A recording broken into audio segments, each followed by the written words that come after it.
Hello everyone, Professor Toybox here along with Olaf, and we're back in my Arendelle toy box, which I'm filling up with some fun winter-themed games. Today I'm going to build a biathlon race, which combines cross-country skiing and rifle shooting. Because we don't have any skis in the toy box, I'm going to set up my biathlon a bit more loosely. You'll be able to ride the hoverboard, Sven, or anything you want. So I've already taken the liberty of getting started on this because this is going to be a long build. And it may not be a long video, but it'll take a while to build this. I've already set up the racing gates and positioned them where I want them to go. We'll start back there at the bridge and we'll race around the bay. And we'll come up along this side and then up the ramp for the ski jump, which we built last time. And we'll come up here to this back corner of the toy box where I've set up the shooting range. And player 1 will shoot in that direction, and player 2 will shoot that direction. And you'll have to hit all 5 targets in order to activate this racing gate. And from here you'll pass underneath this and through a series of other racing gates as we race around the toy box. And we'll come up down through here and along the back side of this little mountain and back to the starting line. And so that's what we're going to build today. And as I said, I've already gotten a head start on this. I've placed the racing gates and I've also hooked them up to the level starter to deactivate them. And placing them is pretty easy. You'll find them in the Creativitoys drawer and you just drop them down. And if it comes up in the wrong direction, you can just come in here and spin it around. So I don't need that gate, so I'm going to go ahead and delete it. So for the biathlon, we're going to need a few other Creativitoys than what I've already dropped. We'll need a challenge maker. I'm going to set that up here for right now. And we're going to need a timer. And we'll put that over here. And I'm also going to need a replayer because there's a couple of pieces I want to put down that will help guide the player around the course. And we're going to need a couple of counters, one for each player. And that should be everything we need. Oh, and a couple of locators. I forgot those on the slalom race. I don't want to do that again this time. And these will be the starting positions for the players. Make sure they're facing the right direction. They are. So I can put down the second one. Okay, so we'll start with the challenge maker. And I'm going to connect that to the locators. This will be player 1's starting position.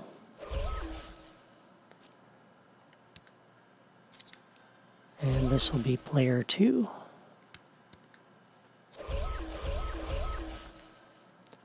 And on the properties, we're not going to auto start. The results score label is going to be time. And the rest of this is all fine.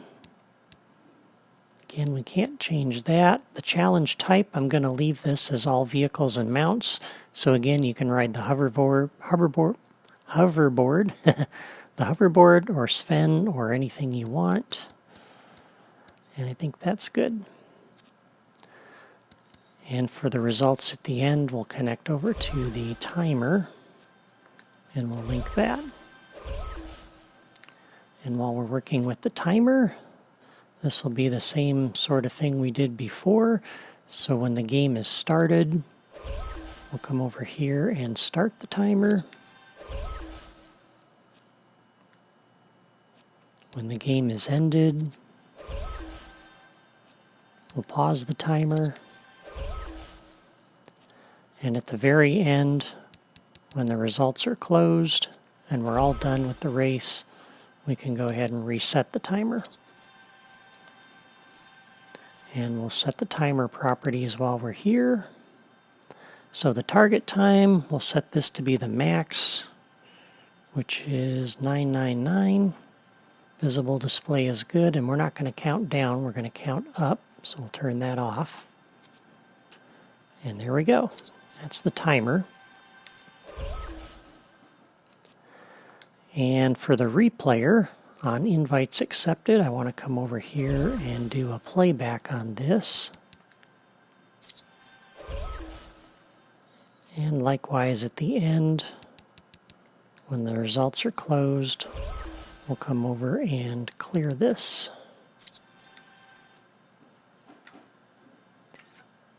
And while we're right here, let's go ahead and set up the pieces I want. So we'll step on, hit record, step off so I can get back in the drawers.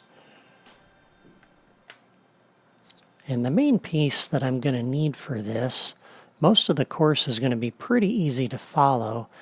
It's mainly, I think, when you get up to this gate, and I want to make sure I direct them down over this direction. And so I want to put a little barrier up here.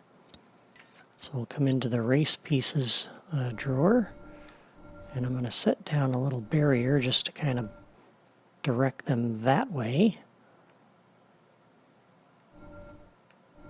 And that should be sufficient.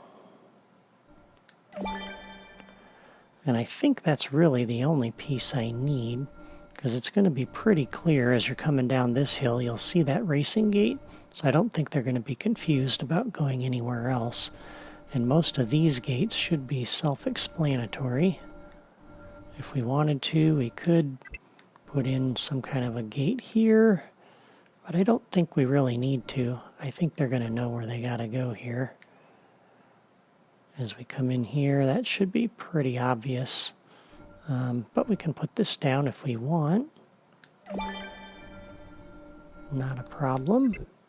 And I'll put another one down over here to indicate that that's where I want them to go. And we can do the same here.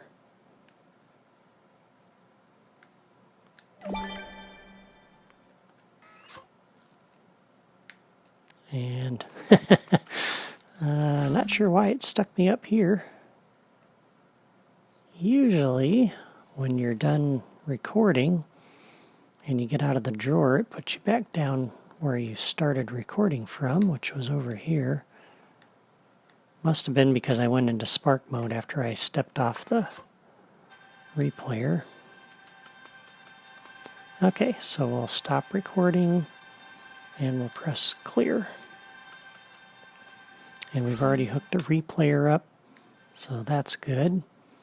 And just one more little detail. I'm going to come into properties and set the playback interval to 0. Okay, so now we're ready to hook up the racing gates.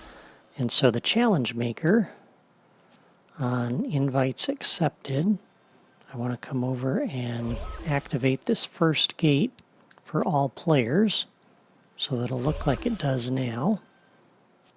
And for all of the other gates on invites accepted, we're going to want to come over here and deactivate for all players. And I'll do all the rest of the gates offline. And on the racing gates themselves, we want to set each of these gates up so that they deactivate when they're triggered, because we don't want the player to get confused about where they need to go. So we're going to do this on each and every one of these gates. Come in and turn that on, and I'll do the rest of the gates offline.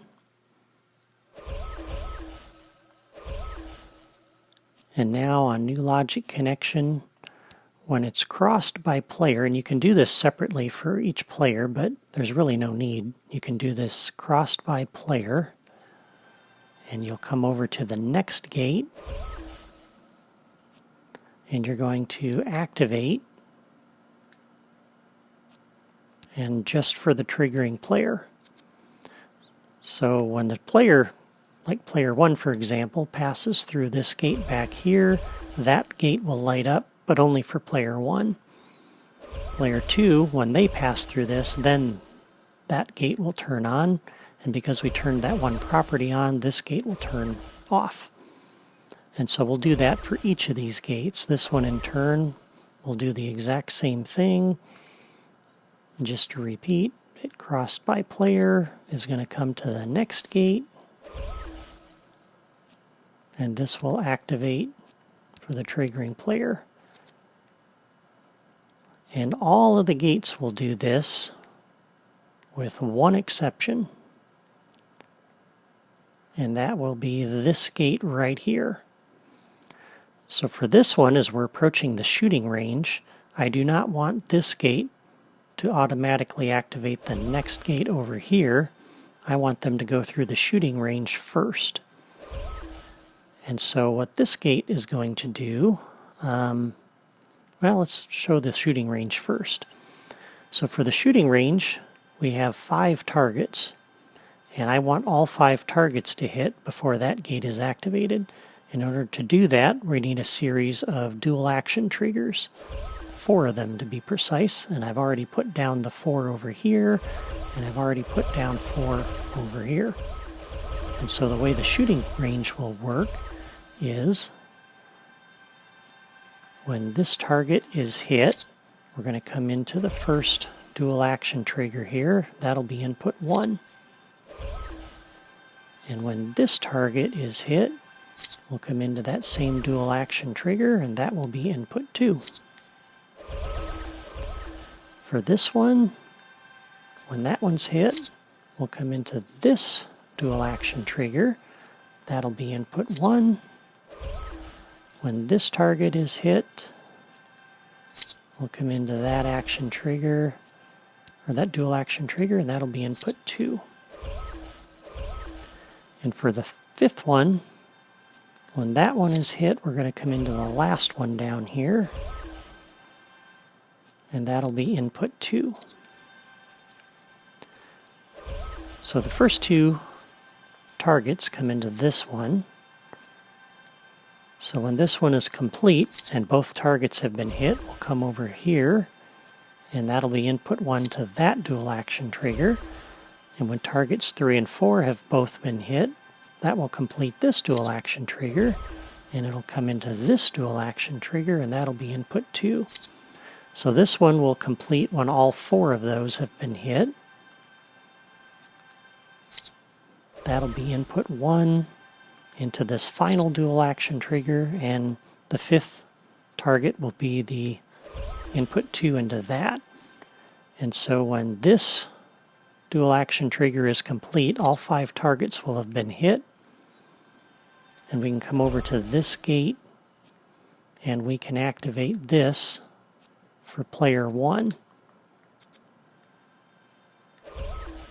And now this side, we would do the exact same thing. We'd hook all 5 of these targets up to these dual action triggers. And I won't show that again. But when this final one is complete, then we come over here and we activate this for player 2. And then this gate in turn will activate the next one, just like we did before, all the way around through the rest of the course. And if we do multiple laps, then what I want this gate to do is the next time we come up here to the shooting gallery, when this has been crossed by player, we want to come over here to each of these dual action triggers for both player 1 and player 2. So all 8 of these we want to reset. And that will set up the shooting gallery after we pass through this gate for the next lap. So all of these will be reset, and you'll have to hit all the targets again in order to unlock that gate. So that's the shooting gallery. And again, I'll hook up all the resets there offline. And then we come and race around the course, and we get back here to the finish line. And I think I'm going to drop a separate one for this, because I don't want this to be, this will be the starting line. If I make it the finish line, it's also going to be incrementing the lap counters. and I don't think I want to do that. So I'm going to drop this one back down, and we'll set up a finish line here. And this will be the last gate. So when you've completed a lap, this will basically increment the counters. So for this gate, when crossed by player 1, we're going to come over to the first counter and increment that by 1. And when this gate is crossed by player 2, we'll come over to the second counter and increment that by 1. So we have two separate counters, one for player 1, one for player 2. And the properties for these, the target count can be however many laps you want. For purposes of this demo, I'm going to set this to 1. I'll probably set this to 2 or 3 for the actual race when I'm all done. The visible display does not need to be on, though it doesn't hurt anything, I suppose, but that might interfere with the timer. And the start reset count is 0, that's good. And resetting on target reached, that's not a bad thing. And the other one we'll set up the exact same way. And if you really want to mess with player 2, you can make them have to run more laps. But I'm not that cruel. Okay, so now when player 1's counter, the target is reached. So all the laps have been completed. We'll come to the challenge maker, and we're going to log the game completion for player 1. And likewise for player 2's counter, when the target is reached, come over to the challenge maker and log player 2's completion. And so both players will have to complete the game. And then that will turn off the timer, and then we'll get to see the final time results for each player. And I think that's just about everything that we need. So I'm going to go ahead and go offline here, and I'm going to set up all of the rest of the gates and reset all the dual action triggers up there at the shooting range and hook up the targets for player 2. And I'll be back as soon as I'm finished. Okay, I'm back, and I've got all of the racing gates set up to activate the next one in the sequence for the triggering player, except for the gate just before the shooting range. That gate is now resetting all of the dual action triggers up at the shooting range, so that's done. And the challenge maker, I had originally thought to deactivate all of the gates except the starting gate on invites accepted, but I realized the level starter is already doing that for me.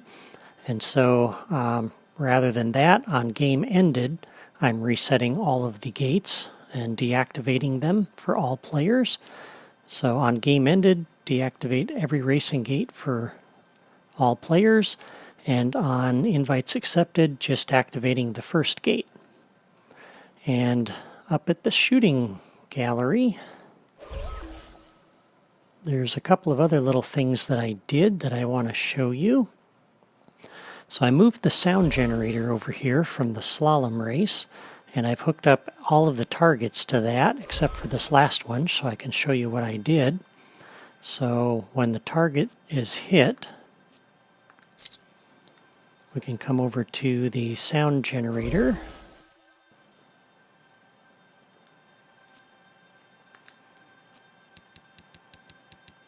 And it's a little bit slow because my memory's getting full. And we play the ding sound. And that gives you some feedback as you hit the targets to let you know that they've been hit. And I've done that for all 10 targets. The other thing I'd like to do is when the final dual action trigger is complete, and that's the one that unlocks the next racing gate over there, I'm also going to come over to the sound generator, and I want to play a little musical flourish, the charge sound, which will tell you it's time to get going. You've hit all the targets, the gate's ready, go! So I've already done that for the final dual action trigger over here. So with that, I believe we're ready to try this out. And so I'm going to come back over here to town. And the last couple of videos we've used the hoverboard a lot, but I have not used Sven yet. So I'm going to go ahead and ride him for this race. And I also need a gun to shoot with at the shooting range, and I've got the power disc here with Calhoun's blaster. So that gives me something to shoot with. Sven gives me something to ride, and we are ready to go ahead and start the race. So I'll come over here to the challenge maker, and here we go. First gate's activated. The replayers put down the little barriers I see, and we're off. And the timer is running.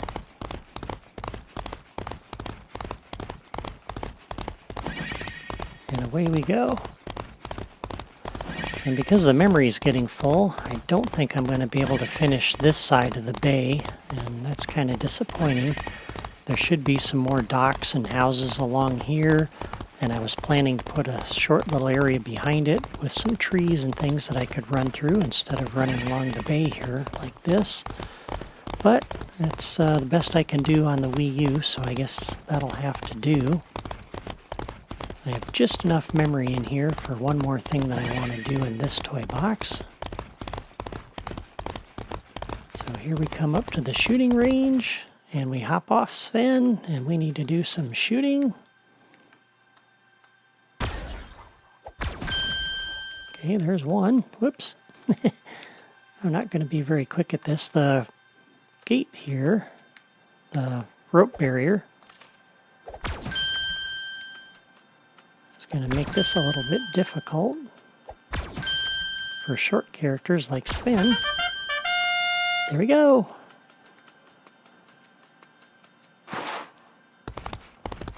Go, Sven, go! So you can see finishing the last target lit up the racing gate, so we can continue that.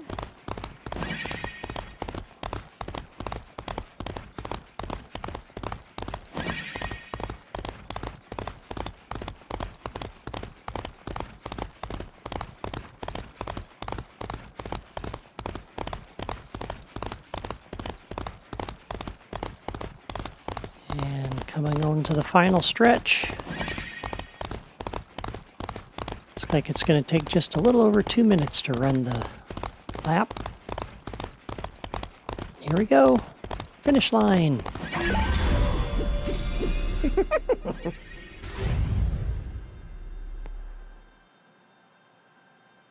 And there's our final time. And there we go.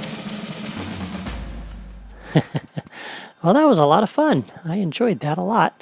I think having a few laps on there would be kind of fun, having to do that shooting range a few times. But anyway, I hope you've enjoyed this video. This was a lot of fun to put together and even more fun to play. I can't wait till I can get a second player in here to race me. That should be a lot of fun. Go ahead and subscribe to my channel or sign up on my blog to see what we do next time. You can find build tips and logic diagrams on my blog as well for the different toy boxes and challenges that I make. Again, I hope you've enjoyed this video, and I'll see you next time.